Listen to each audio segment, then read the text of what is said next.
नमस्कार बच्चों, Isha classes online education में आपका एक बार फिर से स्वागत है।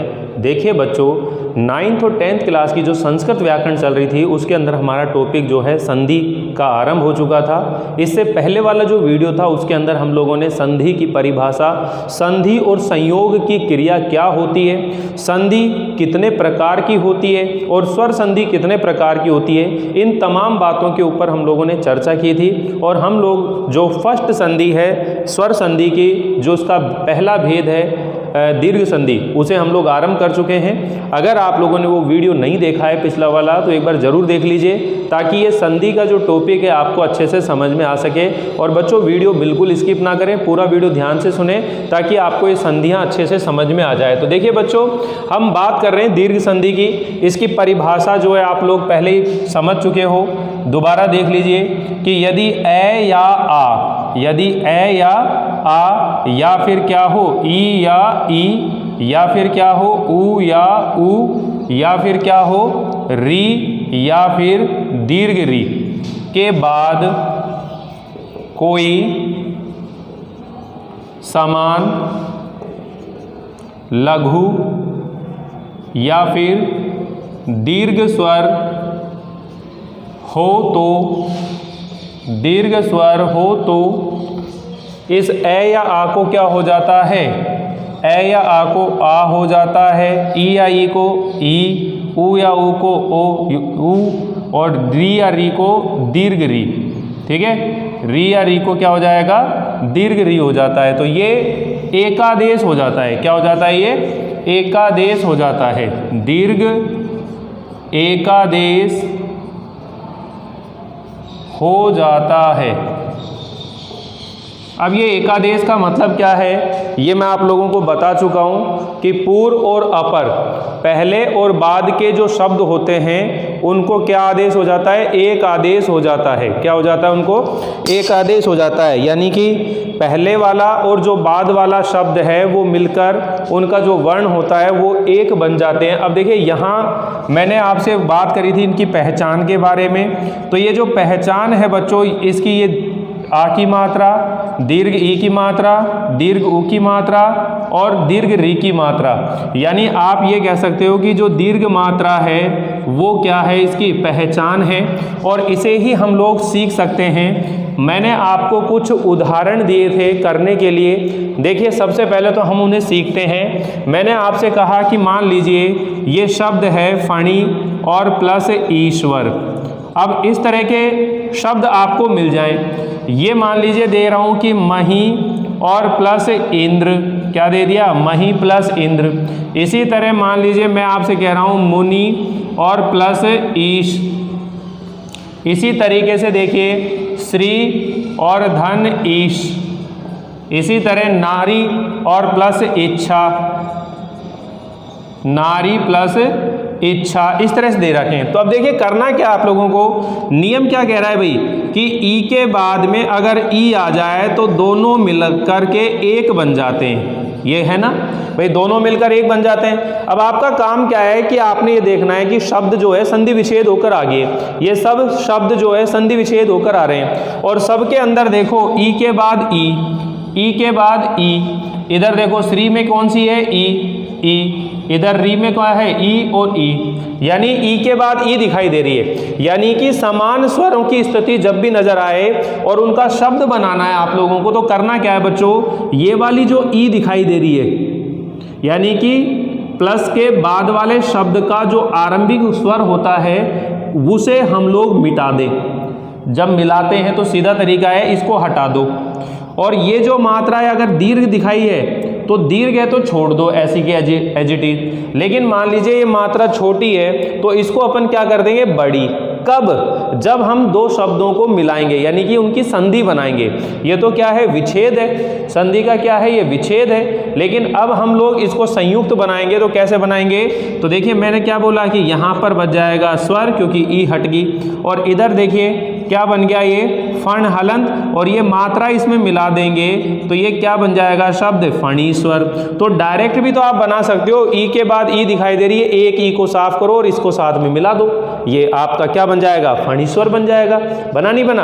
अब देखो यहाँ महेश्वर बनाना है तो मैंने क्या कहा, अगर दीर्घ मात्रा है तो एज इट इज रहने दो, अगर लघु मात्रा है तो उसको दीर्घ कर दो, आगे वाली जो ई है हटा दो और शब्द जोड़ दो। क्या शब्द बन गया? महींद्र बन गया। मही प्लस इंद्र, क्या बनेगा ये? मही प्लस इंद्र। इसी तरह देखिए मुनि प्लस ईशय, तो मुनि प्लस ईशय जो शब्द है इसे हम लोग किस ढंग से बनाएंगे बच्चों? तो देखिए मुनि शब्द दिखाई दे रहा है लेकिन मुनि के अंदर छोटी ई दिखाई दे रही है। अब हमको शब्द बनाना है तो इस ई को बड़ी बना दो मुनि और इस ई को हटा दो और पीछे क्या बच रहा है? शय, तो ये क्या बन जाएगा? मुनिशह। मुनि धन ईशह, मुनिशह। इसी तरह देखो श्री ईशह, तो इसको अपन जब बनाएंगे तो क्या बनाएंगे? श्रीशह। क्या बना देंगे? श्रीशह। कैसे? ई की ई ले आए, ये वाली ई हटा दी और जोड़ दिया। इसी तरह देखो नारी इच्छा है तो आपने लिखा नारी और ई हटा दो और ये डायरेक्ट पीछे जोड़ दो, नारी इच्छा। ठीक है, इसी के अलावा और कौन कौन से पढ़े? जैसे अधीक्षक था, मैं आपसे कह रहा हूँ अधि और धन ईक्षक, अधिधन ईक्षक। अब अधिधन ईक्षक है, इसको आप करिए तो देखिए मैंने क्या कहा, छोटी मात्रा इसको बड़ी में बदल दो, इस ई को हटा दो तो क्या बनेगा? ये आपने बनाया अधि और ये बन गया क्षक, अधीक्षक। क्या बन गया? ये अधीक्षक बन गया। बना नहीं बना? एक उदाहरण दे रखा था आपको अतीव, तो अतीव का संधि विच्छेद क्या होगा? अति धन ईव। क्या बनेगा? अति धन ईव। अब अति धन ईव है बच्चों, तो यही स्थिति है। अब इनको शब्द बनाना, आपको तो शब्द दिया था अतीव का संधि विच्छेद करना है, तो उसका संधि विच्छेद हो गया अति प्लस ईव। अब देखो ई के बाद ई आ रहा है तो दीर्घी, और ये शब्द क्या बना दोगे? इसको बड़ी बनाई, इसको हटा दो, क्या बन गया? ये अतीव बन गया ना। अगर मान लीजिए ऐसे शब्द लिख रखा है प्राप्ति और धन ईव, तो अब बताइए प्राप्ति धन ईव का क्या बनेंगे? ये जो ई की मात्रा इसको दीर्घ कर देंगे और उस ई को हटा देंगे तो ये शब्द क्या निकल कर आ गया? प्राप्ति। शब्द क्या बन गया? ये प्राप्तिव। बना नहीं बना?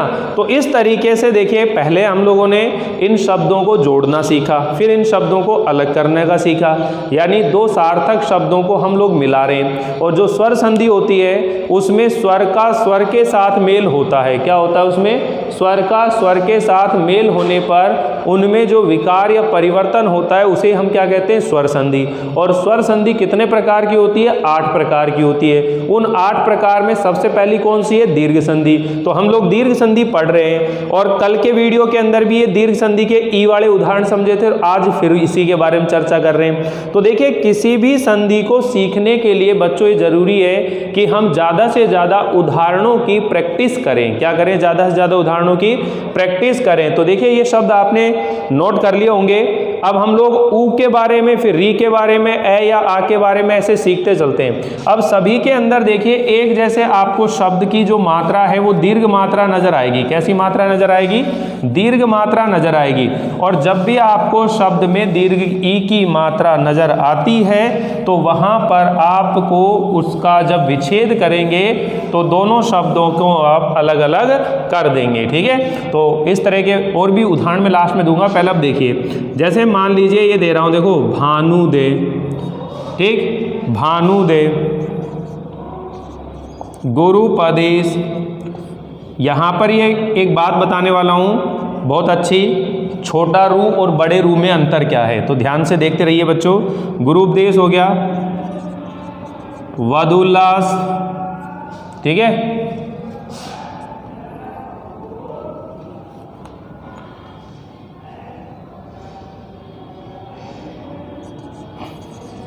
लघुत्तर।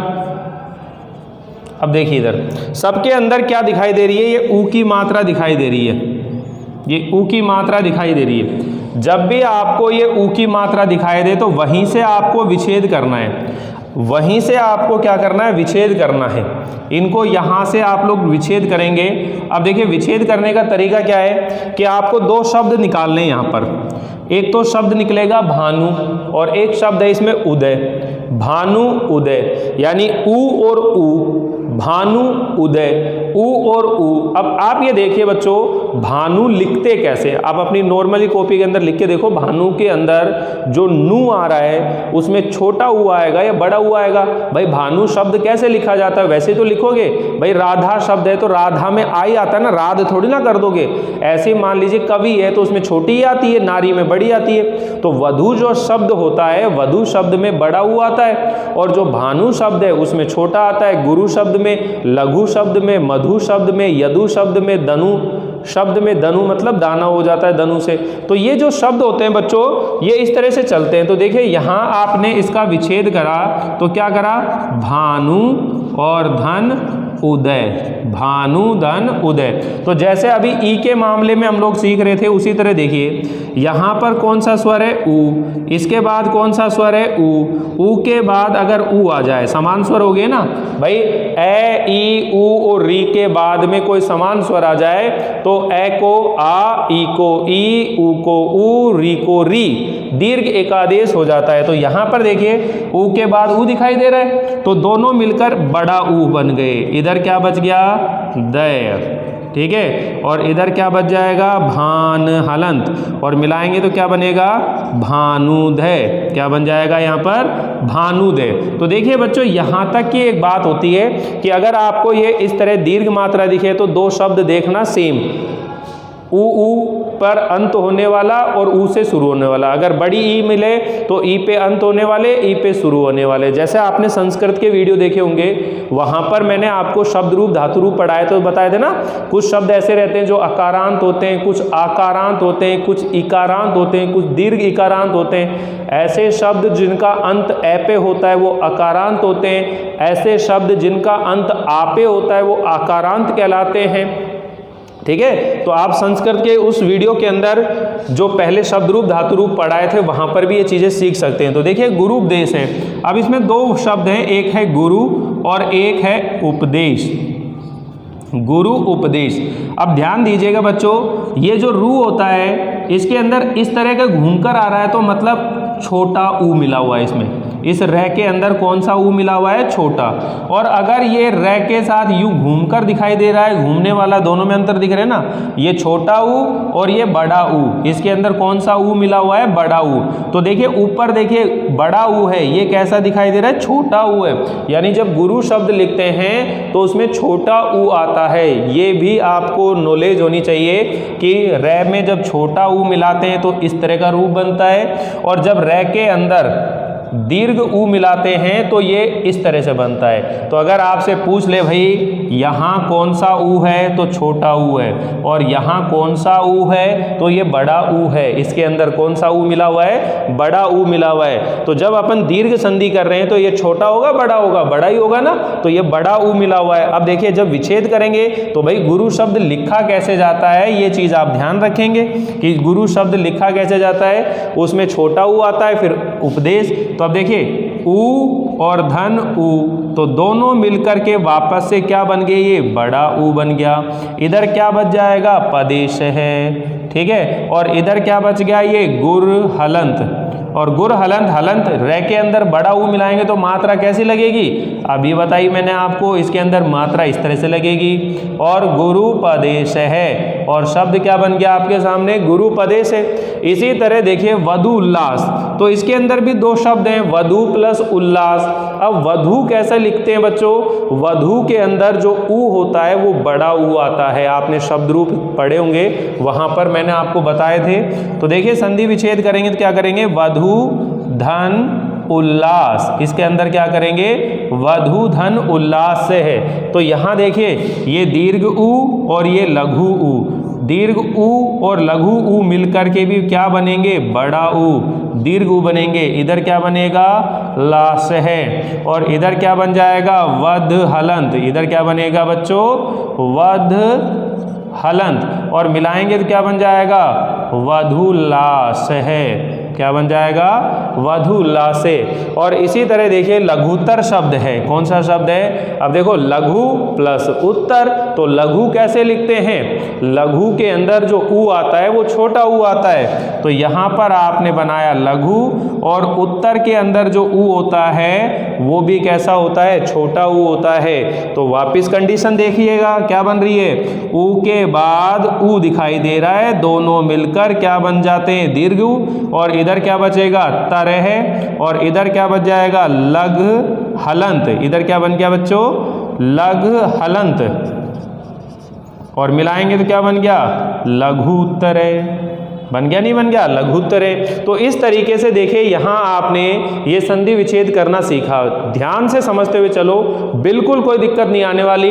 अगर आपके माइंड में ये चीज़ क्लियर हो जाएगी कि लघु मात्रा और दीर्घ मात्रा का मतलब क्या है, यानी शब्दों को लिखने का सही ढंग क्या है, ये आपको मालूम होना चाहिए। आपके पास में जितने भी स्वर हैं उन स्वरों से शुरू होने वाले शब्द और उन स्वरों पे अंत होने वाले शब्द, दो तरह के शब्दों की जानकारी आपके पास होनी चाहिए। ऐसे शब्द जो अकारांत है, क्योंकि बच्चों जब शब्द रूप है तो वहां पर भी आपको याद होना चाहिए भाई ऐसे कौन कौन से रूप हैं जो राम के अकॉर्डिंग चलेंगे।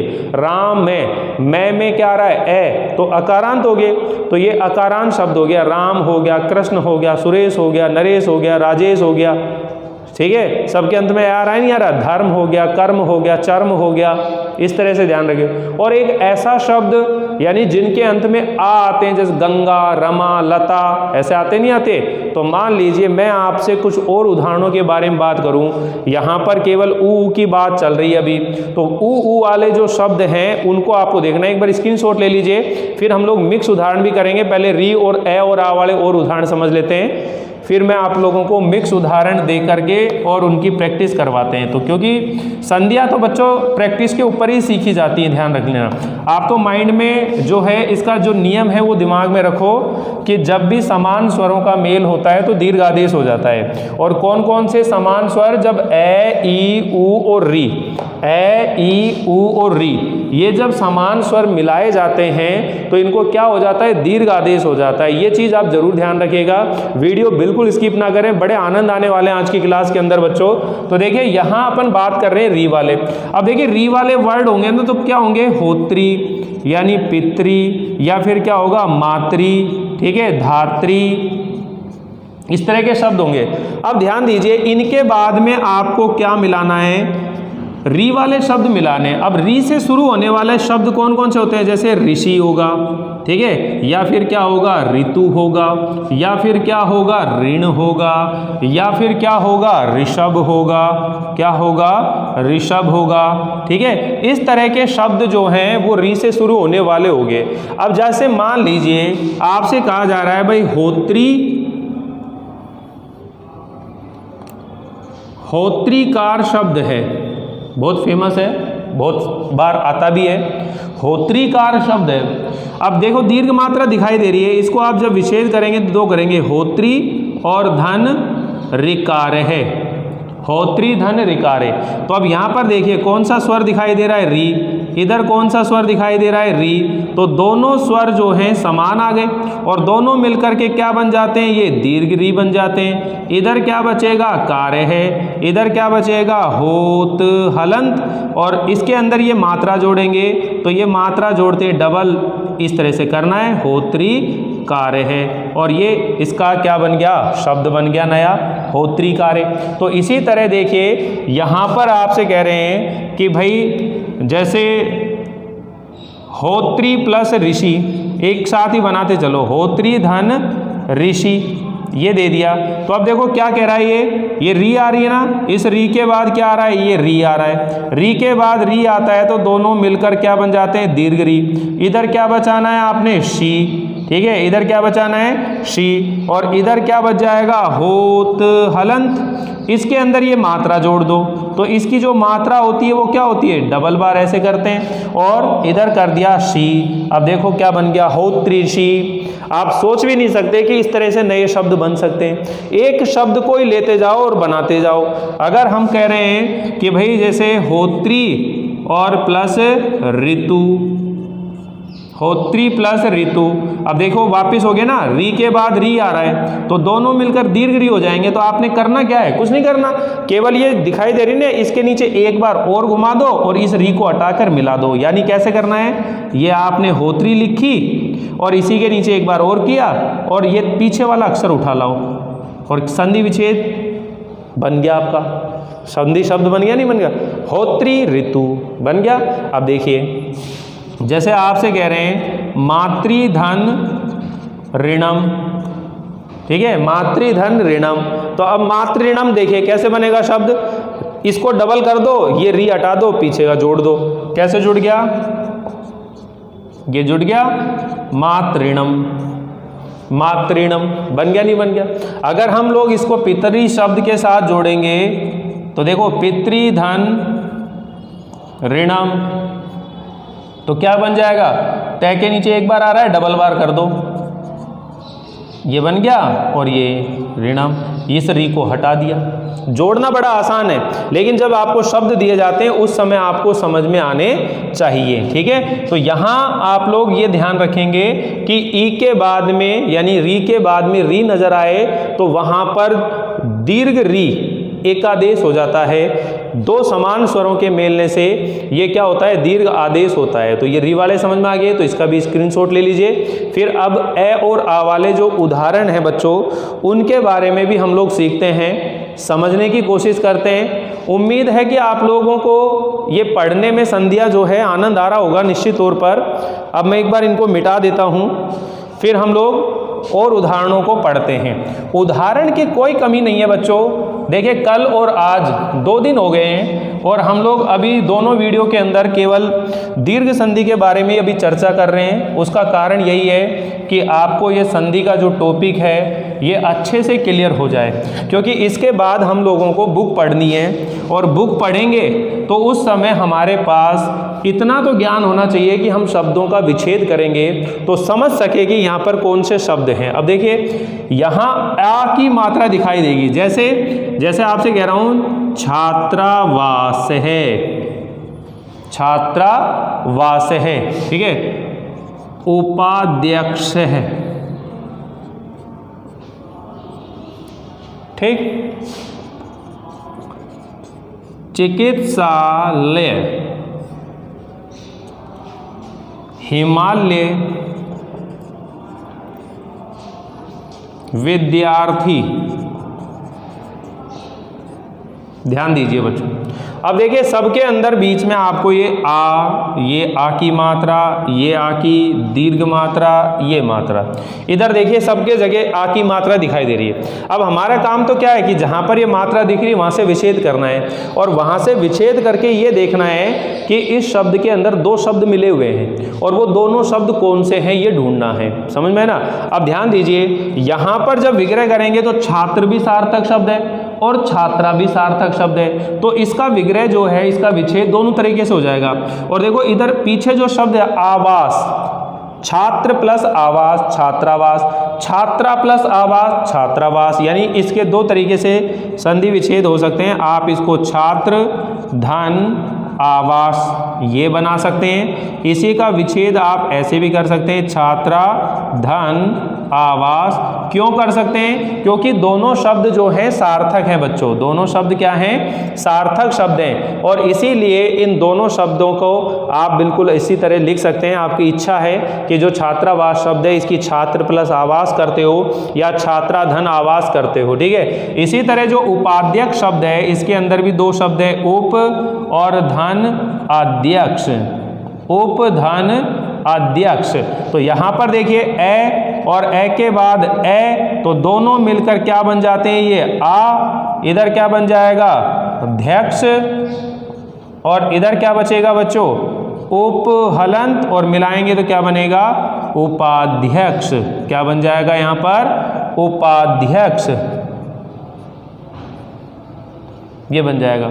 इसी तरह देखिए चिकित्सालय शब्द है तो इसका जब विग्रह करेंगे विच्छेद करेंगे तो कैसे करेंगे, चिकित्सा प्लस आल्य, चिकित्सा प्लस आल्य। तो देखिए क्या कह रहा है ये आ के बाद आ और दोनों मिलकर क्या बन जाएंगे दीर्घ आ, और इधर क्या बचेगा लय, और इस साइड में क्या बन गया ये चिकित्सा, चिकित्स, और मिलाएंगे तो क्या बन जाएगा चिकित्सालय, क्या बन जाएगा चिकित्सालय। ऐसे हिमालय शब्द है, इसको तो आप बता दोगे आराम से, हिम प्लस आलय, ठीक है, क्यों आसान है ना, आपने कई बार सुन चुके इसको, तो क्या बता देंगे इसमें हिम प्लस आलय, क्या बन गया ये हिमालय। तो यहाँ पर भी कंडीशन वही है, ए के बाद क्या दिखाई दे रहा है आ, और ये दोनों शब्द मिलकर, दोनों वर्ण मिलकर क्या बन जाएंगे आ, और इधर क्या बचेगा लय, और इधर क्या बचेगा हिम हलंत, और मिलाएंगे तो क्या बनेगा हिमालय, क्या बन जाएगा ये हिमालय। इसी तरह जो विद्यार्थी शब्द है इसको क्या करेंगे विद्याधन अर्थी, विद्या चाहने वाला जो व्यक्ति है उसे हम क्या कहते हैं विद्यार्थी। तो यहाँ पर भी देखिए आ और प्लस ए दोनों मिल करके क्या बनेंगे आ बनते हैं, और इधर क्या बच जाएगा थ्री, और इधर क्या बचेगा विद हलंत, और मिलाएंगे तो शब्द वापिस क्या बन गया विद्यार्थी, क्या बन गया यहाँ पर विद्यार्थी। तो देखिए यहाँ इतने सारे उदाहरण आप लोग पढ़ लिए, और देखिए जैसे कह रहे हैं कि भाई दैत्यारी शब्द है, क्या शब्द है ये दैत्यारी शब्द है, तो इसका विच्छेद करेंगे तो क्या करेंगे दैत्य धन अरि, यानी कि दैत्य का मतलब होता है राक्षस, और अरि का मतलब क्या होता है शत्रु। राक्षस का जो शत्रु है उसे हम क्या कहते हैं दैत्यारी कहते हैं। अब देखिए हमारे पास ये है बच्चों, जैसे मान लीजिए गंगा शब्द है, इस गंगा शब्द के साथ में ए और आ वाला शब्द आपको मिलाना है। जैसे अपन कह रहे हैं गंगा प्लस आगमन, गंगा प्लस आगमन। अब देखिए क्या करेंगे इसको गंगा गमन, गंगा गमन मतलब गंगा प्लस आगमन, गंगा गमन। वैसे तो गंगा गमन देखोगे, लेकिन अगर विच्छेद करेंगे तो क्या समझे हुए गंगा प्लस आगमन, ठीक है। अगर हम कह रहे हैं ग्राम आगते, क्या बोल रहे हैं ग्रामागते। अब देखिए यहाँ पर ग्रामागते नहीं होगा, ग्राम प्लस आगते, गांव से आया हुआ आगत है। तो जब इसका विच्छेद करेंगे तो क्या करेंगे ग्राम और धन आगत है, क्या बन जाएगा ग्राम धन आगते। तो देखिए बच्चों यहाँ ये जो दीर्घ संधि है इसका आप स्क्रीनशॉट ले लीजिए। यहाँ हम लोग इसे कंप्लीट कर चुके हैं। अब आपका काम क्या है कि प्रैक्टिस लानी है आपको।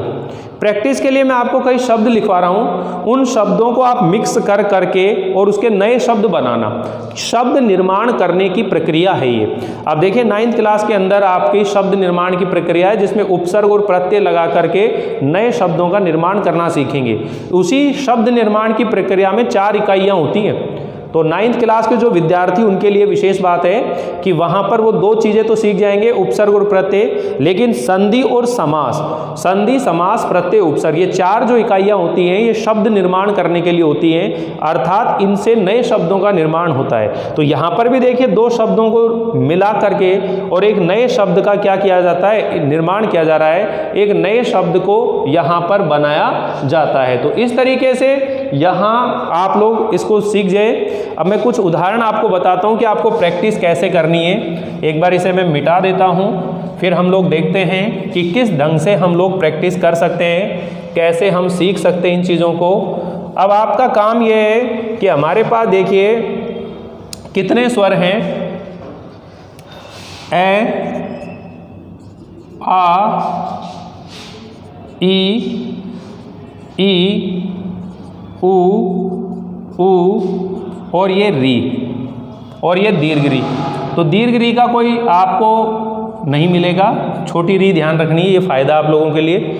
अब यहाँ देखिए ऐसे शब्द जिनका अंत ए पे होता है, जैसे राम, उप, बालक, ठीक है, कृष्ण, शिव, सबके अंत में ए आ रहा है। और एक ऐसे शब्द जिनकी शुरुआत में ए आता है, शुरुआत में जैसे अरि, ठीक है, अंत, अर्थ, ठीक है, अनर्थ,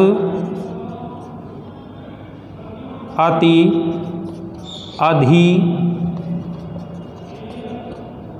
अपि, अभि, ठीक है, इस तरह दिखाई दे रहे हैं। तो अब देखिए ये वाले जो वर्ड दिखाई दे रहे हैं इनकी सबकी शुरुआत में ए आ रहा है। अब आप इन शब्दों से मिला करके कितने शब्द बना सकते हो बनाना। पहले राम के साथ इन सबको मिलाओगे तो देखो नया शब्द क्या बनेगा, रामारी, रामांत, रामार्थ, रामानर्थ, रामति, रामधि, रामपि, रामभि, रामा आ लगाकर ये पीछे वाले जुड़ते जाएंगे। फिर उप के साथ मिलाना, फिर बालक, फिर कृष्ण, फिर कितनी सारी प्रैक्टिस हो जाएगी। अब देखो ऐसे शब्द जो आ पे अंत होते हैं, जैसे गंगा है, जैसे रमा है, जैसे लता है, ठीक है ना, गंगा, रमा, लता, और इसी के साथ में जैसे हम लोग बात करते हैं जैसे शिक्षिका है, क्या है, शिक्षिका है, अध्यापिका है, इस तरह के बहुत सारे शब्द आप देख सकते हो जिनके अंत में आ आता है। क्या आता है, आ आता है। जैसे महा है, जैसे तथा है, जैसे यथा है, ठीक है, इस तरह के शब्दों को आपको जोड़ना। अब इनके साथ में आपको क्या करना है, या तो ए वाले जोड़ दो या आ वाले जोड़ दो, ठीक है। तो आप इन सब को मिलाना, पहले ये ए के साथ जोड़ना, फिर इनको इनके साथ जोड़ना, इनको इनके साथ जोड़ना, उल्टे सीधे मिक्स कर करके जोड़ना। अब देखो आ से शुरू होने वाले जैसे आवास, आले, ठीक है, आगम, आगत, ठीक है, आमरण, आजीवन, ठीक। तो अब देखो यहां इस तरह के शब्दों को मिलाने हैं आप लोगों को। इसी तरह देखो ई पे अंत होने वाले कवि, रवि, मुनि, शनि, ठीक है, यति, मति, इस तरह को देखो सबके अंदर ई आ रहा है। अब ई से शुरू होने वाले भी शब्द होंगे। ई से शुरू होने वाले जैसे इंद्र है, इच्छा है, ठीक है, और इच्छा है, ईष्ट है, क्या है, ईष्ट है, ऐसे मिलाना।